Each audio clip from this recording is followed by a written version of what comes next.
So this will now be on material scan to digital material image processing and image analysis. So a bit more detail on how to get a three-dimensional material model for your existing material, how to do that with various GeoDict capabilities. A lot of them are not so new, but since many people hear about this for the first time in the audience or also online, we thought it makes sense to also show some things that have been in the software for more than just the last 6 months or a year or so.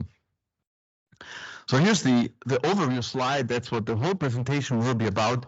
The idea of what does the digital material have to do with a real material that we see on this slide here.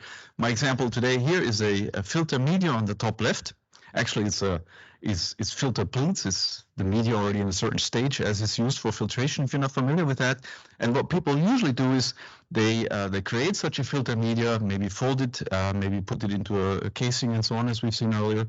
And then they do some physical experiments on that, and they compute some properties, pressure drop, filter efficiency, filter lifetime, etc. And maybe they're not so happy with them, and they need to manufacture the next set of media and go through that process again. So it's trial and error for real filter media or for real filters. How do we digitalize that? Well, the top arrow there in the middle from acquire image over to the right, that's how people start believing what we're doing. We technically don't always need it. We love not to do it, but people like to take a micro CT scan or a FIB-SEM image, some image of their existing material. And with some image processing being done, it looks like what we see on the top there, 2D slices or a 3D model out of that.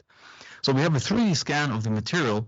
We need to, as I said, do some filtering the image now, not the filter process that this is about, and segment, meaning we have identified the fibers and the pores, maybe binder, etc.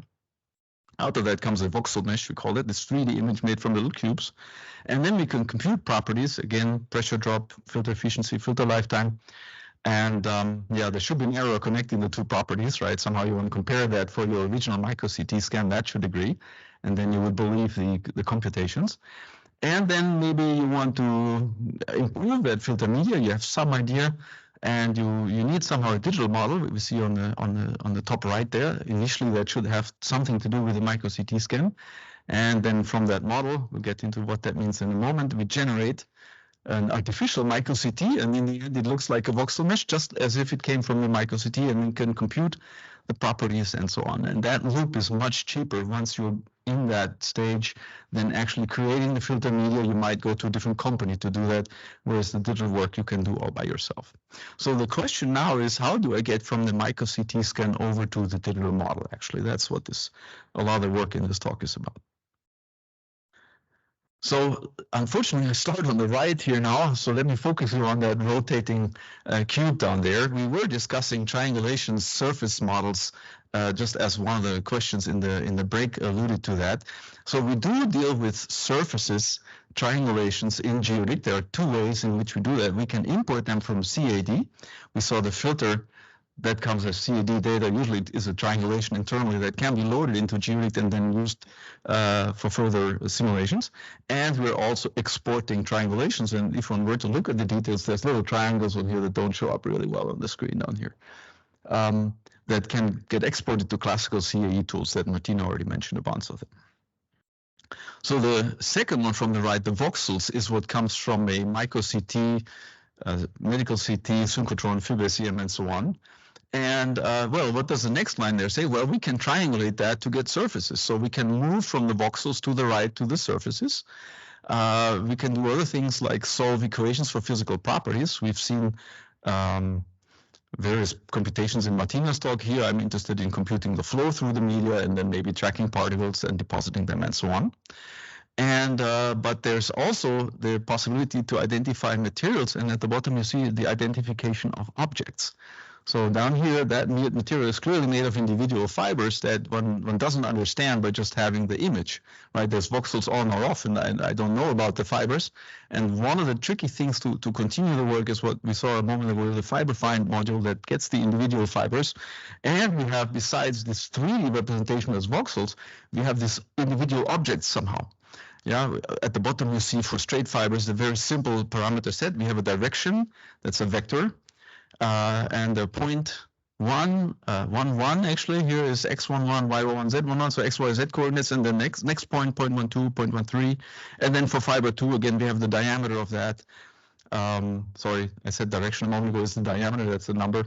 And then points 21, 22, 23, 24, and so on. So you can follow the fiber around by knowing the positions and knowing the diameter of the fiber. And a moment ago, we learned the diameter may actually change along the fiber, etc. So somehow the magic starts, I think, at this point, right? A lot of people can visualize voxelized images and create them and so on, but to actually extract knowledge from there, the individual fibers, that's where you end up building more knowledge about your material than the pure image was giving you. So somehow from the voxels, I was moving you just to the objects now, and well, move there. Well, but once we have the objects, we can identify various model parameters. So move all the way to the left to actually go to the model. We can clearly go back to the voxels, right? If I have all the points and the diameters, I can convert that back into the 3D image. So one can move from the objects box there to the voxel box. And the big one to move towards the modeling is we can analyze geometric properties. Once we have the fiber that we can follow along, we can get things out like curvature, or direction distributions, etc., etc. And from those things is where we're actually building the media model. So the media model, there'll be one for every type of material. We've seen the foam, we've seen fibers, we've seen granular materials in rocks and batteries and so on. So there's a fiber type. Somehow there's that the media model says which type of material am I looking at, that says which parameters do I have, but somehow you need to know what is the fiber count probability, what is the fiber orientation distribution, what is the fiber diameter distribution that comes out of this image here. And we can't do it directly from the voxels. Actually, one can do some of it, but not so nicely. It's the perfect information sits in having understood what the individual fibers are, and from those individual fibers actually build all those parameters. And this, once you have those, we call that a statistical digital twin. The CT scan down here, that's actually one particular, 3D image of your material. But this description on the left here with the probabilities of things, that's the general way, if you look at your material in different places with a magnifying glass, it will look different every time. Same when we start the generator on the left. When we're running that model, we have a random number generator inside. You're going to get something look different every time, but the statistical properties are the same. And so between these 4 representations, I call it, so it's called 2D, 3D, objects, and model, we can move seamlessly from right to left, left to right as we need to somehow. All these things are sitting inside the software, and you can build your own methodology to model. Here the example is fibers, but you can do that with grains, you can do that with foams, you can do that with 3D material models as you like. People may want to model rocks as well. That's the whole point here. So now how does one actually do that? How are we helping you? How does one get a model out of the data on the left?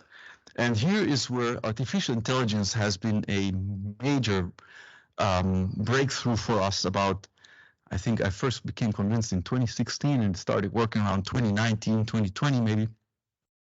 Before that, some person at Math2Market had to study the material on the left, extract the parameters and build the model on the right. And it took days or more by an experienced person to actually do that. And now this extraction process can be done automatically in very short time by using artificial intelligence that has somehow learned to do this and helps us. And the FIB-SEM module is the name for that, and GrainFind is the one for granular materials.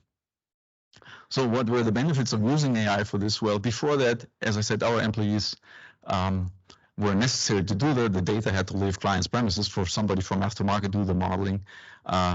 We couldn't detect individual fibers where they touch. You don't know how it continues. Now we can do that. It took days to find the model parameters. Object-based characterization was very costly and only partly possible because getting the objects was so difficult. So there was high cost and less optimization and uncertain results. And with AI, somehow, you don't need us anymore. You just need our software. Your data remain at the client. AI finds the single fibers in minutes. And by that, based on those individual fibers, it's not AI anymore, but let's stick with the buzzword here. Artificial intelligence finds model parameters in hours. And then this object-based characterization is easily and generally possible. And we end up with low cost, with complete automation and guaranteed results, reproducible results out of this. So what are the building blocks inside? I'll tell you a little bit about the DNA here of how it's done inside the software actually.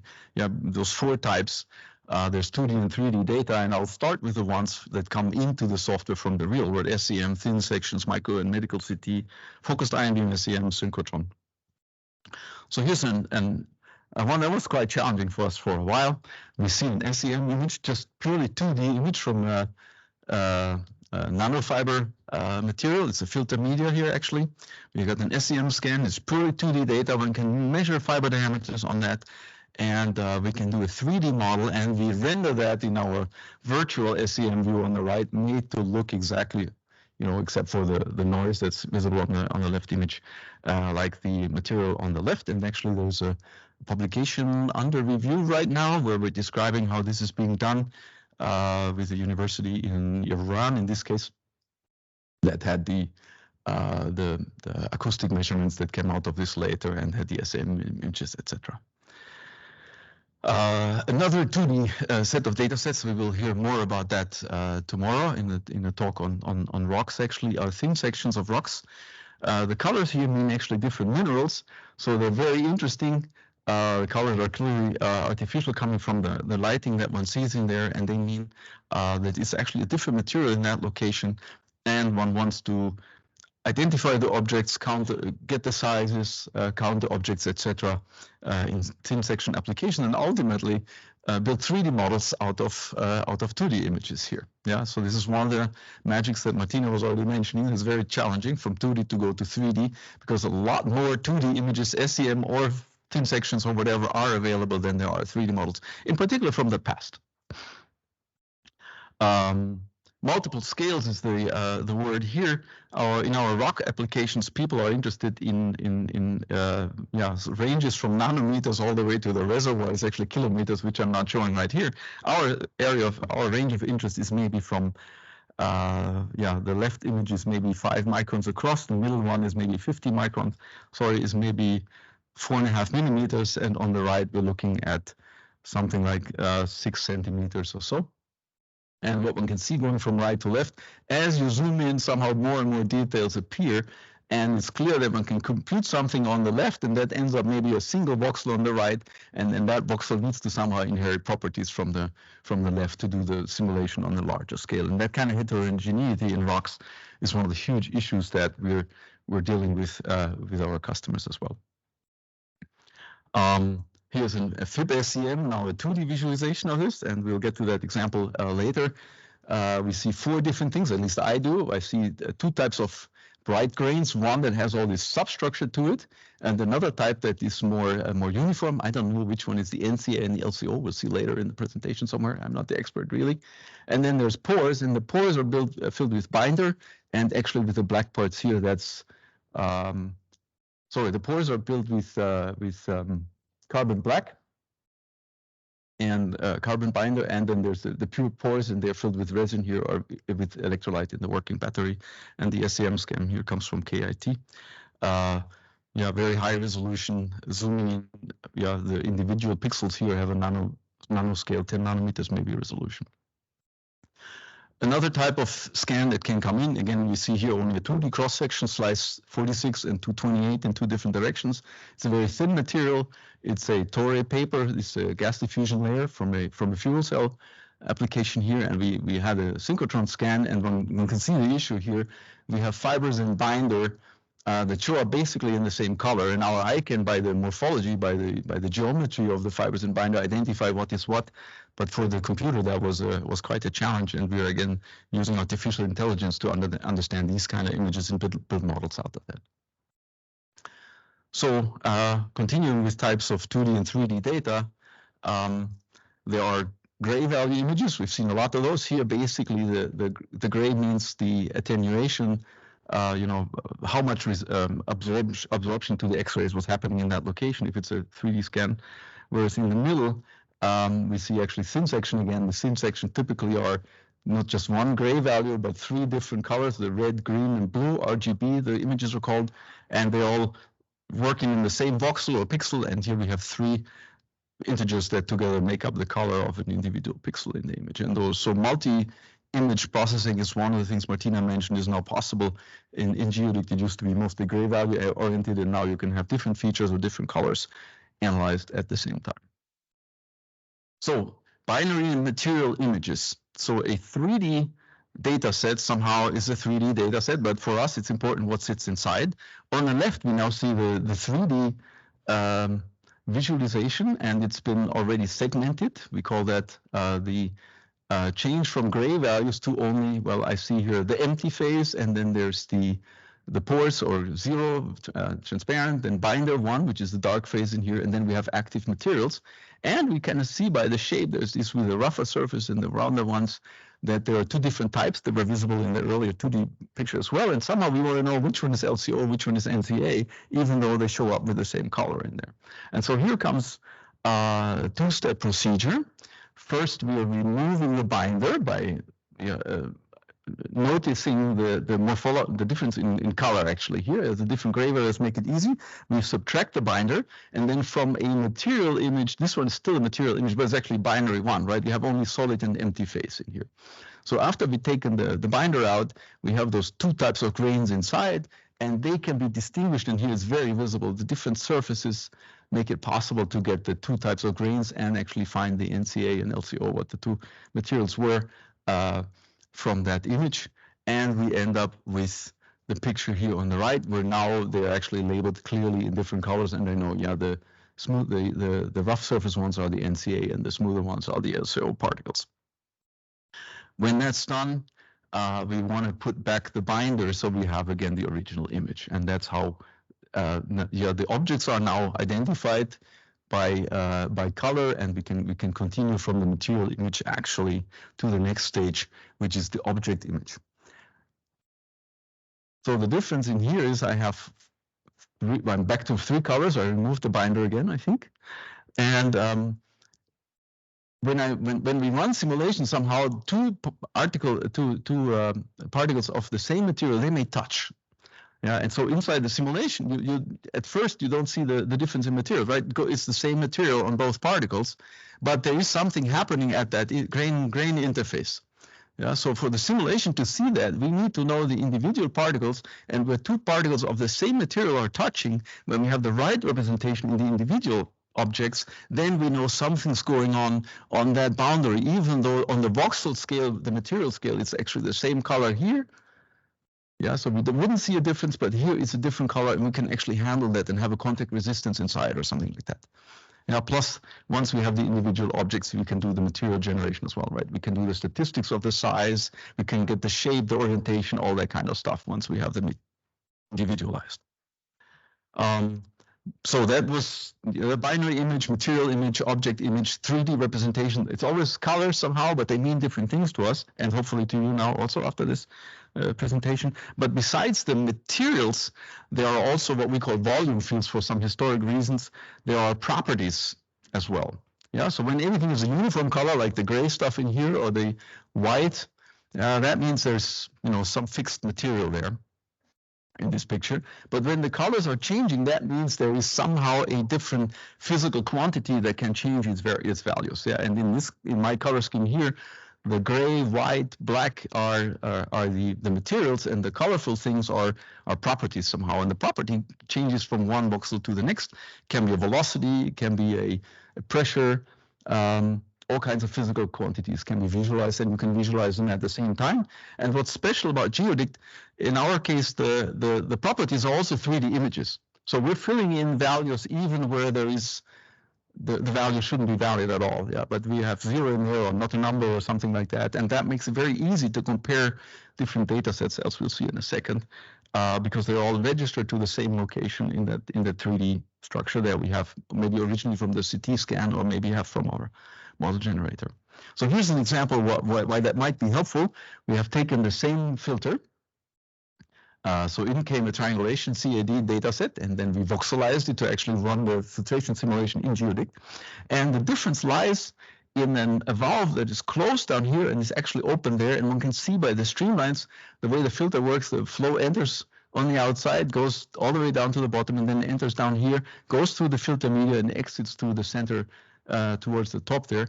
And the valve down here is actually a high pressure valve. So in cold temperatures, sub-zero maybe, the oil in this case has a very high viscosity, low viscosity. And then the valve opens to protect actually the filter media and to keep operating the flow of oil. And so one can compare the flow here and there because the two images are actually the same overall image, and I can just look at that same location and get the velocity here and there by very straightforward because they have the same index in that 3D image. So having said that, now what can one do with these kind of 3D data sets, 3D images? I'll show you one that I like very much. Hopefully it animates now. There we are. So we see on the left a typical SEM image. You see those streaks, they're called, from top to bottom, lines on the left that make it hard to really do further processing on the images. Yeah, they can have very strong color gradients, and they, yeah, as you see the animation there, they're strong artifacts, and they are removed in the images on the right. And I'm very happy to say this was a dissertation from Kaiserslautern University. A whole PhD work on that topic, and that ends up being one of the features inside our software that I'm quite familiar with, because in a way it happened spontaneously. We discovered it after the fact, and we're able to use it in our software actually. We have many other things that we're planning to work like that. Here's another one. This we saw earlier. This is actually the 3D visualization of the gas diffusion layer, and I should repeat that animation actually. It starts out with binder and fibers, then we're labeling the binder with, again, artificial intelligence, then we're subtracting the binder, and now we're left with the fibers and can actually do an analysis on just the fibers alone. So how did that work? Even though the binder and fibers had the same color, the neural network had actually learned the difference in topology. So it was able to, by the shape, know what is binder and what is fiber. And then once the label is there, then we can just by color take the binder out. Here's a few other things that one can do with ProcessGeo, a very underrated but very, very powerful model. I only show very few things here for lack of time, really. So one can, once the image is changed from gray value to, we call it structure. So we have a material image here, or maybe even a binary image. Then you're in the ProcessGeo rather than in the import module. And in there's even more possible than what's doable. Maybe it's not true anymore. Now everything's possible in both. Eric, correct me if not, in import geo and process geo. But in these structures, you can crop. I show here left and right cropped. You can embed. I added blue on the top and bottom, or you can repeat. So this image, I didn't have that much space on here. Only part of that is repeating here. Or we can actually mirror, and you can see that mirror image, the line is at the same height at the bottom of the original structure down to the bottom there. And there's a lot of things with images that you may want to play with to see what the effect of a certain procedure might be inside that ProcessGeo tool. And everything is not 2D like I show here, but it's really happening in 3D. But it's easier to see in 2D, the details there. Another thing, I love the AI, clearly. At least in this presentation, it's very visible. We have a very nice example here of what one can do. The people from Rheinisch-Westfälische Technische Hochschule in Aachen came up with this CT scan and asked what we could do about it. And it's animated here by Andreas, who does that work on that.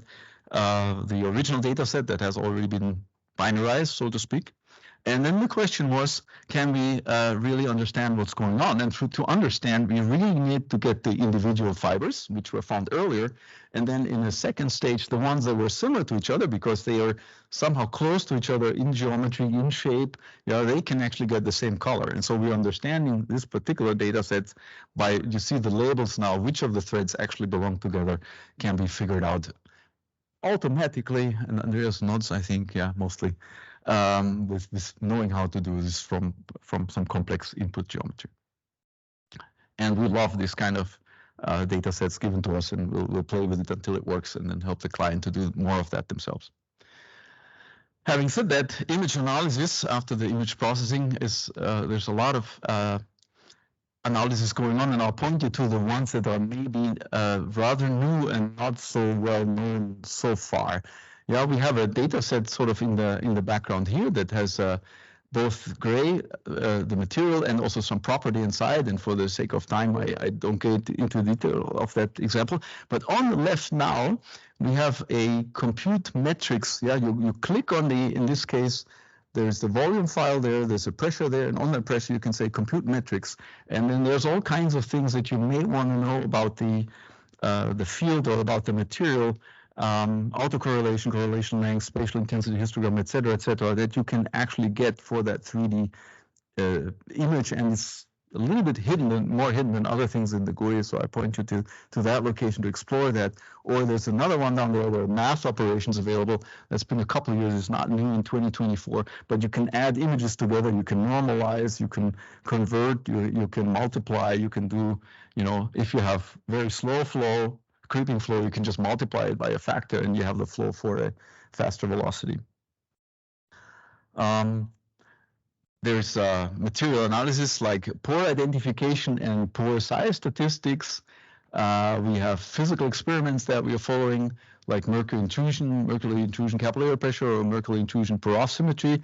You see actually mercury creeping up in the geometry here, and by keeping track of how much of the mercury is in under what pressure, we get the curves out there. We have a largest through path, which simulates a glass bead test. We are actually in the ASTM norm E28141, or a bubble point test for metal varnish, ASTM E3278. And those two tests actually don't agree. And that was one of the big issues for the manufacturers there. One of the tests is very accurate but very expensive, and the other test is cheap, tests the whole sample, but doesn't give the same answer like the earlier one. And so there needs, people want to do testing the whole data set, and they want to do it quickly and cheaply. But they want to get the quality of the other result, and so there's a conversion possible that we figured out, and that's part of the norm there with GeoDict. I'll skip the fiber find because I got the 2-minute warning already, and it's been on the slides before. So we have fiber find and grain find, and what they give us is actually all these individual GAD objects, the individual fiber points and diameters, etc. And from those we're actually extracting the generator parameters, as we have seen already from Martina. So last but not least, the GeoDict triangle and properties. So there's something missing from the digital materials so far. I've only shown you the geometry. So for porous media, that's not a problem because the pore space is it, right? You flow through the pores, we don't need to do anything. We only need to know if the flow is air or water or oil or whatever. But many times we have solid materials that have mechanical properties, etc. So there's more than just the geometry. And I'll show you the GeoDict triangle, what can be done. So we have a microstructure, and we have some constituent properties. A voxel may be made of quartz or maybe of steel or something like that. And from the geometry and the properties, we can actually get out an effective material properties. That's the first usual, we call that maybe forward computation in the GeoDict software.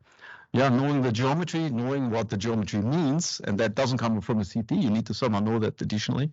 Then we can get, by simulating some partial differential equation, for example, velocity of P and S waves we'll be showing later. That's one of the new things this season here. However, one may want to go different directions in that triangle as well. So you might want to reverse engineer some constituent properties. Maybe you have a microstructure from a micro-CT, FIB-SEM or something like that, and you've done some experimental measurement of how the specimen behaves. Well, then you can do forward computations, the stuff that I showed in the previous slide, go through some other areas in the triangle and try various constituent properties until it matches. Yeah, the simulation agrees with the experimental result. And then you say the properties that we found that make it work, those must be the properties of the real material. You can reverse engineer, what material sits inside your scan or whatever. Yeah, by trusting, of course, the whole setup. And now you've seen it, there's another way of going through the triangle.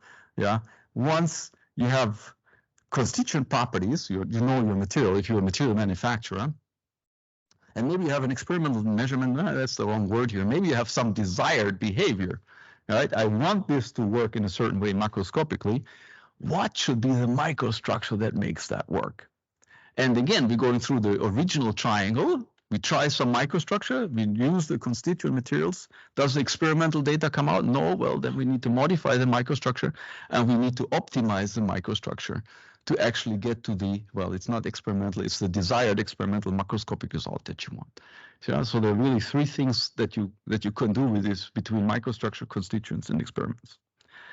And for that, you need the constituent properties, and here I should mention the database.